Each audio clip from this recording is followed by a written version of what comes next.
It's that time of the year. Your vacation is coming up. You can already hear the beach waves, feel the warm breeze, relax, and think about work. You really, really want it all to work out while you're away. Monday.com gives you and the team that peace of mind. When all work is on one platform and everyone's in sync, things just flow. Wherever you are, tap the banner to go to Monday.com.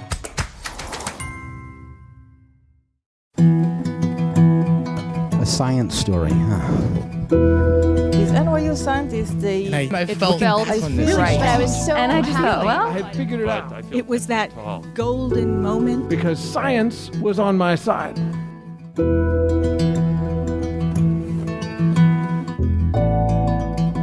Hi everyone, I'm Ben Lilly, and welcome to the Story Collider, where we bring you true personal stories about science.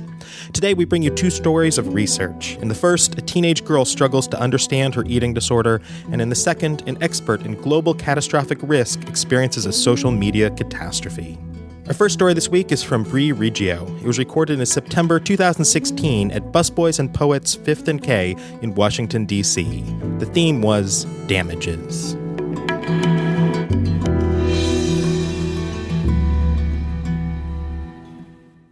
you would think that after having my blood drawn every day for a month straight, that needles wouldn't faze me. But no, ever since my hospitalization, following my diagnosis of anorexia nervosa at age 15, every blood draw would inevitably end up with me passed out in a heap on the floor. And as I explained this to the doctor, who was getting ready to stick my arm with a needle, just so that she would be prepared for what was about to happen, she asked me again, "So why are you doing this?" It was a fair question. After all, how many patients waltz into their doctor's office with their own set of vials, requesting a procedure that they say will incapacitate them? But 10 years later, and 3,000 miles away from that hospital in Southern California, this was just something that I did now. It's for a research study, I told her. They're trying to find the connection between genetics and eating disorders. Because you see, after that hospital visit, I wound up back in high school, dealing with all the angst of adolescence, but now with the added stress of recovery on top of it. Because for the first time in 9 years, my parents had managed to agree on something other than their divorce. And that was to pull me out of treatment, AMA, that is, against medical advice, after I swore to them that I could beat this thing, this horrible voice in my head that told me that I was fat and stupid and only worth something if I went to bed starving every night.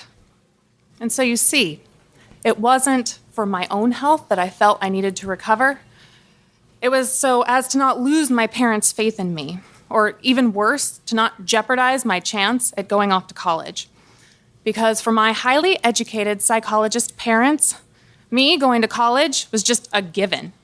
And for my father, a professor at an elite school, I was going to a top-tier school. This wasn't a fate that I argued with. As an only child, with few friends, I welcomed the company of books and the distraction of homework from real life. I learned early on that if I needed something, if I had a problem to solve, I could figure it out on my own, usually by looking up the answer in a book or by searching on this fancy new thing called the internet. Now, back in high school, I felt very much like I used to when I was little, alone and trying to cope on my own. Don't get me wrong, my mom got me into some pretty intense therapy, but all of that talking about your feelings, that was slow going. The voices in my head weren't getting any quieter, and I hadn't gained any of the weight that I desperately needed to since leaving the hospital. "I can't believe you do this to yourself," I remember my dad telling me during one of our rare visits, which, again, ever since the divorce was about once every other week. "You're killing yourself, you know? You're smarter than this." But that was what was killing me. Because he was right. I was smart. At least I had the grades to prove it. But no amount of A's on my transcript could explain why I had done this to myself. "I know that I'm hurting myself," I told my therapist. "I know that what I'm doing is not sustainable." But I couldn't explain to her, to him, or to myself why I couldn't just snap out of it. And then it dawned on me. I could do what I always did. I could figure this out myself. I could find the answer in a book. So I raided my local library, checked out everything I could on eating disorders. Maybe if I could figure out where this voice in my head came from, I could figure out how to get rid of it. But most of the books that I found, they were just memoirs from other people who had suffered from eating disorders. They were interesting, to be sure, but none of them explained why someone would choose to starve themselves. Although, that was probably the wrong way to put it. I didn't feel like I was choosing to do this. No, I felt compelled to. Maybe you're looking in the wrong place, my therapist suggested when I told her of my little research quest. I know you don't like to hear this, but anorexia, it's a mental illness. I knew what she was implying. I was the daughter of 2 psychologists after all, but I didn't like it. And I waffled back and forth for a bit before I finally resigned myself to what I was going to have to do. So I need your help, I told my dad the next time I saw him. I need access to your school's research databases. For what? He asked. For research on eating disorders, I said. You should be focusing on school, he told me, and your college applications.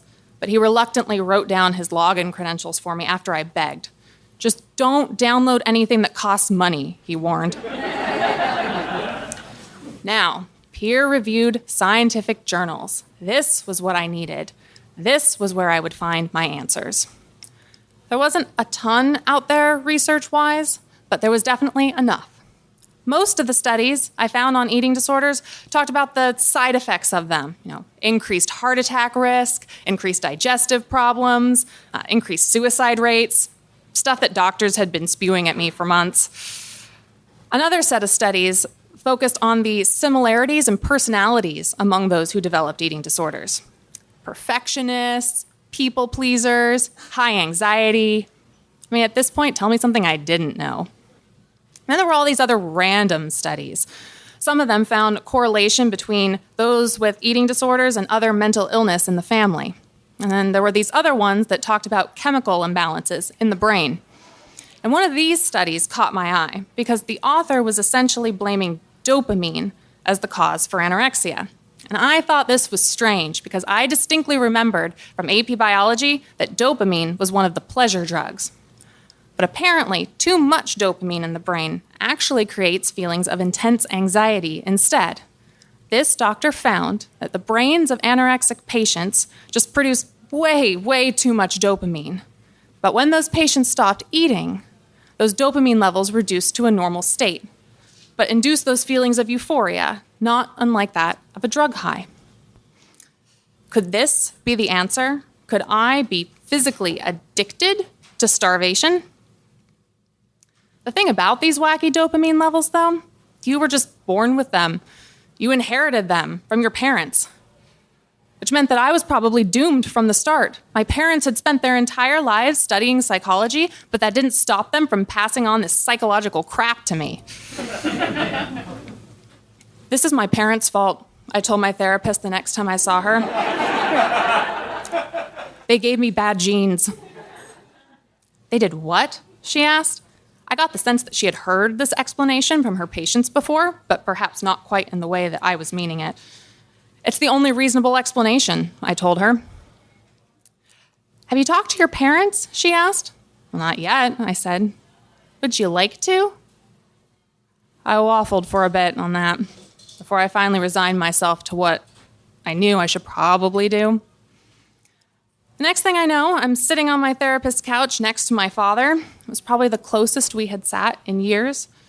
My therapist gave me very explicit instructions. She would guide the conversation, but if I had something to say or wanted to change the direction, it was my responsibility to speak up. She got us started, naturally, with some questions about how we were feeling. My dad went on about how stressful this whole ordeal had been for him, and wasn't it a shame that I couldn't just eat normally again? I bit my tongue, not trusting myself to speak. But then when he started going on about my potential and me, how I was risking not living up to my potential, that was when I saw red. You don't get it, do you? I said. This is your fault. I'm like this because of you. She read a study about eating disorders and genetics, my therapist tried to explain. No, I said, this is your fault. You're the one who left. You're the one who was never there. You're the one who never cared. You're the one who's been pushing me. I'm like this because of you. I hate you. I wish I wasn't related to you. I stopped only because I saw the look on my father's face, and he looked like he was about to cry. I couldn't recall ever seeing my father cry. Needless to say, we were both done after that. We ended the session a little early, and we drove in painful silence all the way back. You know, he finally said, I may not totally understand what you're going through, but I do get it. And then he told me about his father, my grandfather. Now, I knew my grandfather wasn't the most loving of types. Hell, he would barely hug me whenever I would see him. But apparently, when my dad was young, my grandfather was diagnosed with bipolar disorder, at a time when there wasn't a whole lot of research out there about that illness either. My grandfather's condition meant that his emotions were sporadic. He had a really hard time being there for his family.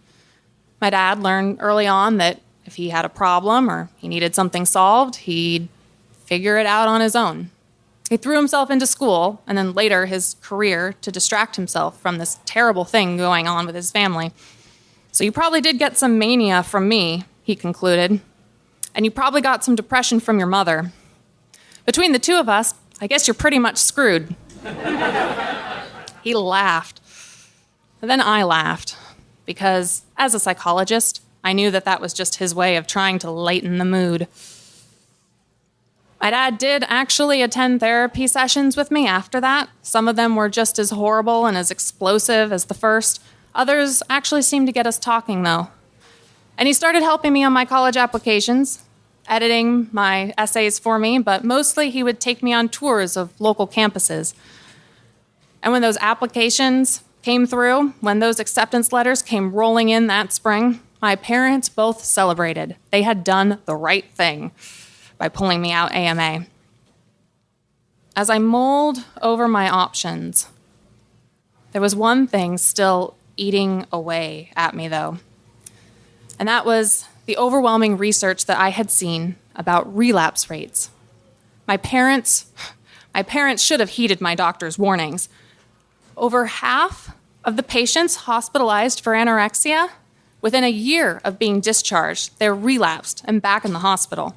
There was even a debate out there as to whether one truly could recover from anorexia. Some seem to think that you just lived the rest of your life with these voices in your head, fighting them every day and fighting against a possible relapse. It had been my dream to move out of state, to start over somewhere where I wasn't known as that anorexic girl. But I had applied to a few local places at my father's urging, including the school where he taught. It's the best safety school you could hope for. I had never seriously considered it, for obvious reasons. But now, knowing what I did about my illness, there was a lot about it that seemed to make sense. If I did relapse, he would certainly see it, right? If I did ever need help again, well, I'd have a built-in support network. Plus, I was pretty sure that attending the school where he taught would certainly satisfy the top-tier school requirement. So these were the reasons I gave him when I told him that I would, in fact, be attending his school that fall. "You're sure about this?" he asked, trying not to be too excited. "I'm positive," I said, and he actually pulled me into a big hug. Now, I didn't see him those first couple of move-in days, but the end of that first week of classes, I got an email from him asking me to meet him in his office.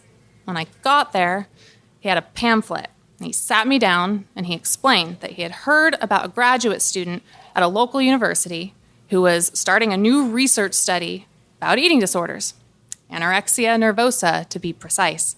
She was looking for participants. Now, it wouldn't require much, just some interviews, a few tests here and there. It wouldn't intervene with my studies at all. "I think you should do it," he told me. "Why?" I asked. "I'm already messed up as is. Why would I want another reminder about this?" "Because maybe you don't have to be messed up, my father said. Maybe you couldn't find any good answers out there because there aren't any good answers yet. Maybe you could be one of those answers. I took his damn pamphlet, but I definitely glared at him as I walked out of his office. This was the last thing I wanted right now. I was supposed to be celebrating my success. I wanted to look forward, not backward, and this is what he had pushed for all this time anyway. The last thing I wanted from him right now was a reminder like this. And I stopped. I took a breath. Whatever his role was in this, it wasn't like he wished it upon me. Just as he hadn't wished for all that crap that he had to go through growing up. Maybe that was why he went into psychology in the first place. Maybe he was looking for answers. Maybe he was still looking. I waffled back and forth for a bit before I finally resigned myself to what I already knew I was going to do. And as I walked into that clinic a month later to start the first of what would be many, many research studies after that, I just hoped and I prayed that this time, maybe I just wouldn't pass out during that blood draw.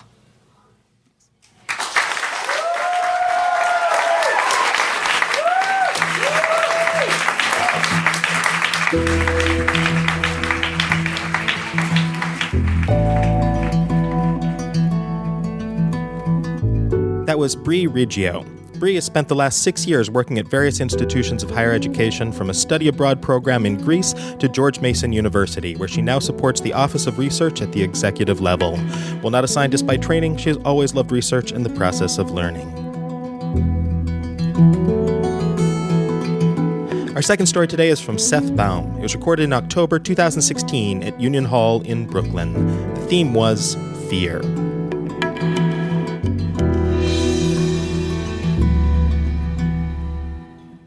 So about 5 years ago, I co-founded a nonprofit think tank called the Global Catastrophic Risk Institute. We work on global catastrophic risk, which is the risk of anything that could destroy global human civilization, like climate change or pandemics or nuclear war. I did this so that I could dedicate my career full-time to making the world a better place in the best way I knew how, which is by keeping humanity intact. See, I'm very much a do-gooder at heart and also very analytical. So when you take the idea of doing good and then use your calculus to maximize the integral of good across space and time, you end up with reducing global catastrophic risk. But reducing the risk is not easy. These are thorny, contentious issues. For example, for decades there has been a heated disagreement over nuclear weapons between the United States military establishment and a group of scientists who are outsiders to international security. The scientists are worried about something called nuclear winter. See, when you nuke a city, and please try not to nuke any cities, it creates a massive fire full of smoke from burning buildings and human bodies and pets and everything else in our cities. The fire is so intense that some of it goes high up into the sky, past the clouds into the stratosphere, which is the second layer of the atmosphere. At that altitude, it stays up there for years and spreads all around the world, blocking the incoming sunlight, which makes the surface cold, hence the name nuclear winter. Worst case scenario, for a large nuclear war, agriculture fails and everyone starves to death. The scientists call for nuclear disarmament so that nuclear winter can't happen, and in theory that would work, but that's not how the military establishment sees it. They say that, if anything, nuclear winter is actually a reason to keep nuclear weapons because it strengthens deterrence. Now, deterrence, you might recall, is the threat of something so bad that the other side won't attack in the first place. The threat of nuclear destruction is widely believed to have prevented the Cold War from turning hot and becoming World War III. Nuclear winter makes nuclear weapons even scarier, which should make them more effective at preventing war. This is where I came in. I thought that by listening to both sides of the debate and understanding their perspectives, I might be able to come up with a creative solution that responds to both of their concerns. The military establishment wants scary weapons to prevent war from happening, and the scientists want to make sure that if war does happen, it wouldn't destroy the world. So I asked, is it possible to have scary enough weapons that don't destroy the world?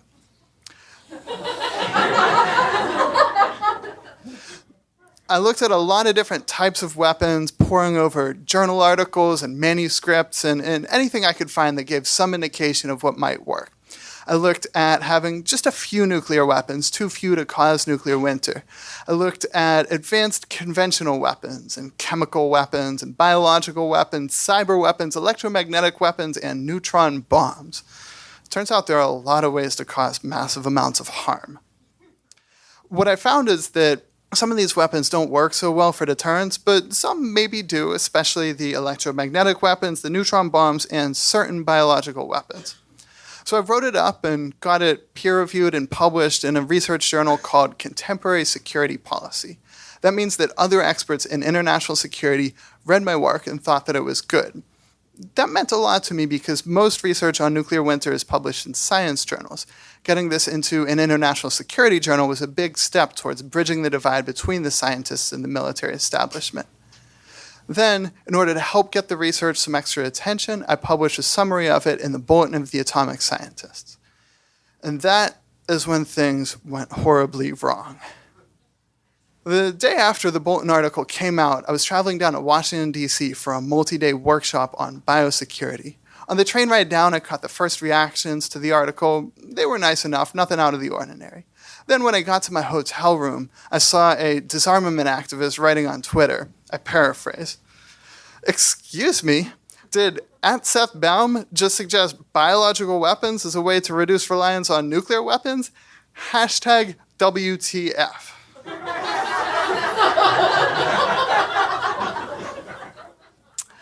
I sent a quick reply talking about how dangerous nuclear weapons are and then went off to sleep. Then, overnight, a group of biological weapons researchers and activists from Europe saw it and started tweeting about it over and over again, criticizing my treatment of biological weapons. I saw this when I woke up the next morning. Now, I know that when your work is getting talked about like this, you're supposed to be on hand to reply to people and correct any misconceptions. But I had a workshop I had to get to. So I sent a few quick replies, then closed my computer, crossed my fingers, and set out for my biosecurity workshop, which, go figure, was attended by a bunch of biological weapons people. When I get there, sure enough, some of them are talking about how I was dominating their Twitter feed that morning. Oh, great, here we go. And indeed, they did not like my idea either. And so for the next 2 days, I was a rather awkward and uncomfortable center of attention. I will say, though, the people there were quite nice about it. But when I get back home and online, the biological weapons corner of Twitter and the blogosphere is still blowing up at me. Person after person is chiming in saying how bad they thought my idea was. A researcher from a British think tank, an arms control negotiator from Geneva, a staff member of the Biological Weapons Convention, which is the treaty that governs these weapons. My research and I were called, among other things, politically and morally unacceptable, flawed, nonsense, silly, sad, shocking, shameful, dangerous, ignorant, a fiasco and outrage, the work of a contortionist mind and a douche.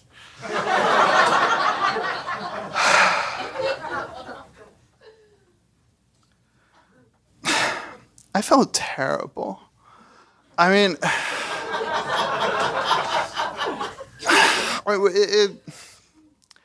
with everyone saying that I did something so wrong, I mean, they must all be right? And I felt like a total failure from this. I mean, I'm supposed to be the person who listens to everyone's perspectives and understands how to fit it all in, and here we have a big group of people saying that I came up way short. And I felt like I did something wrong, not just wrong intellectually, like there was a mistake in my analysis, but wrong morally, like I was actually hurting the world. I mean, I got the sense that just by floating this idea that I was making it more likely that biological weapons would be used to hurt people, and that's not what I wanted. But still, I felt like the bad guy, and I'm really not used to that. I mean, I'm used to being the good guy, right? I mean, this is why I work on reducing global catastrophic risk in the first place. It's to help make the world a better place. But to have all these people saying I messed up on this, I felt like I was damaged goods, like my career was over. I remember sitting on the couch for hours on end, day after day, just trying to keep my composure over the whole thing and not always succeeding. I just wanted it all to go away, to make the world disappear. And the tweets kept coming in, reinforcing how bad of a person I was. At that time, I happened upon a video of Monica Lewinsky talking about cyberbullying. She described her experience as perhaps the first high-profile victim, and it was really unpleasant for her in a way that felt kind of familiar. And to be clear, her case was much, much worse than mine. But the thing about my case is this was within a professional community. I mean, these are people who I might see at conferences. If it can happen in groups like this, it can happen anywhere. And I'm not saying that they were wrong to criticize my ideas, but I do think that in some cases it could have been more polite, more sympathetic to the human being on the other end. Still, ideas do need criticism in order to get better. All this attention that my idea was getting was an opportunity for progress with the research. So I talked to the editors at Contemporary Security Policy and the Bulletin of the Atomic Scientists, and we arranged written discussion forums in which other experts would write commentaries on my work, and I wrote replies. And you know what? When I looked at the details of what they had to say, I actually disagreed with some of it, especially them talking about how bad the biological weapons are. Well, yeah, but nuclear winter could be even worse. But I did learn a thing or two. In particular, I learned that for some technical reasons that I had previously missed, the biological weapons actually wouldn't work that well for deterrence. See, for deterrence to work, you need to be able to threaten massive retaliation if the other side hits you first. But if the other side attacks first and they're expecting to be hit with biological weapons, then they can actually protect their population from it. And so now, I actually don't call for the use of any biological weapons to reduce the risk of nuclear winter. And this is good. This is progress, and it's what we get when we listen to each other and understand different perspectives. Still, I really felt horrible from the whole experience. Just shell-shocked. I mean, I just wanted to curl up and hide in a corner and stay there forever. But I knew I couldn't. Right now, there are 16,000 nuclear weapons in the world, which is more than enough for some extreme nuclear winter. And that's not the only global catastrophic risk that we face. In order to reduce these risks, we need people out there listening to each other and understanding different perspectives and working creatively on solutions. So now, 1 year after this crazy incident nearly derailed my career, I am proud to be standing here speaking with you about it, ready to accept more criticism, hoping it will be polite, but understanding if sometimes it's not, but always pushing ahead to help keep the world safe. Thank you.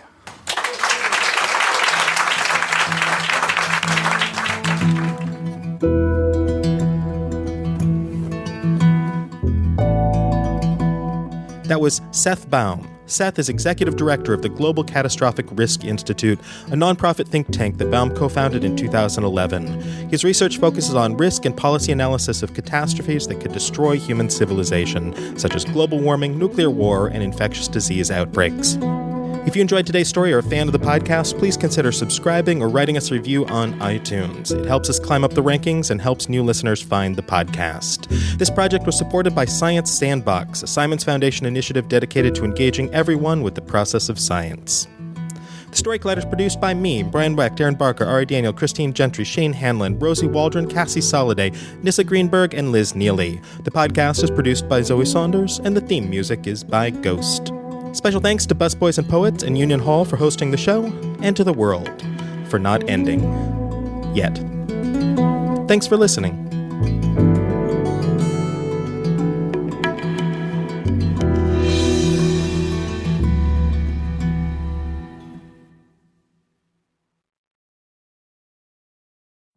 Every day, we rise, challenging ourselves to work for what we believe in. At U.S. Border Patrol, protecting our borders is more than a job. It's a calling. Agents answer the call, working together to keep our country and communities safe. If you're ready for a new mission, join U.S. Border Patrol and go beyond. Learn more at cbp.gov/careers.